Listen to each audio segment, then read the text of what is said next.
tingkatan dalam memahami fikih, ya, tingkatan dalam memahami fikih.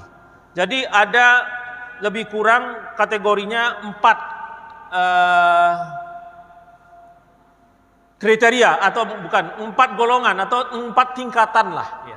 4 tingkatan di dalam memahami fikih. Yang pertama adalah muqallid,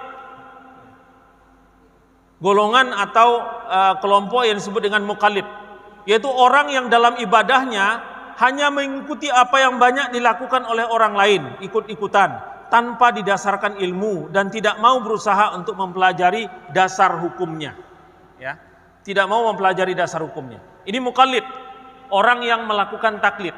Semua kita mengalami ini, ya. Semua kita melewati tahap ini. Kita ngajarin anak kita sholat, kan nggak mungkin kita jelaskan. Ini menurut begini, ini dalilnya, ini menurut pendapat ini mazhab ini, nggak begitu kan?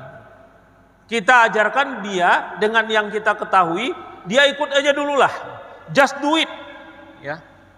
Nggak menjelaskan dasar-dasar hukumnya. Ini muqallid. Dan kita semua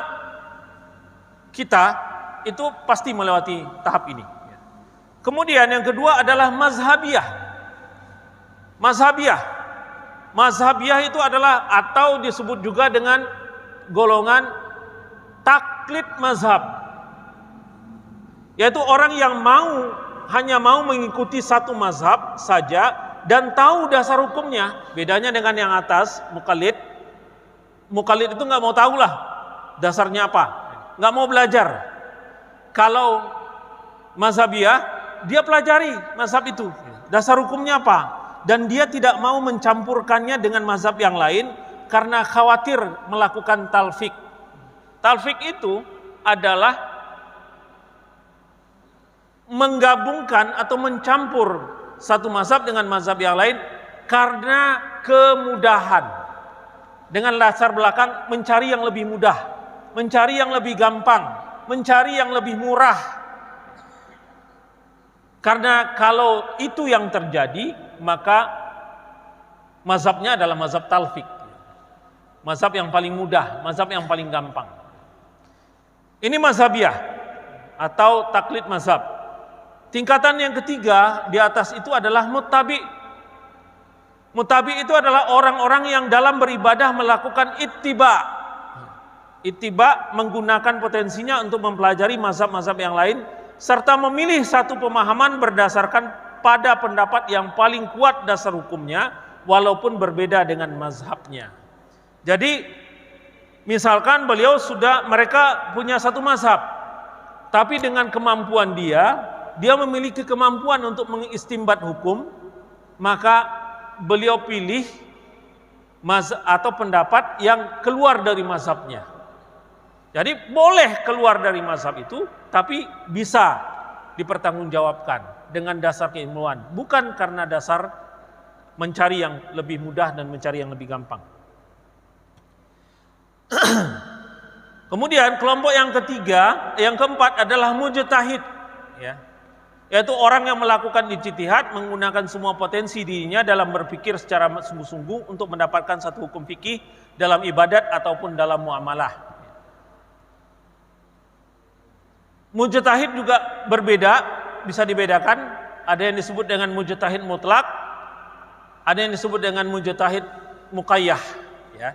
Mujtahid mutlak itu adalah orang-orang yang hasil ijtihadnya menurut ulama umumnya dapat dijadikan acuan, bersifat mengikat orang lain yang menjadi pengikutnya.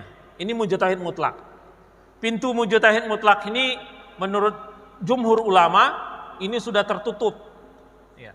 Karena sudah tidak ada lagi orang yang punya kapasitas dan kemampuan seperti halnya keempat imam mazhab ini, ya.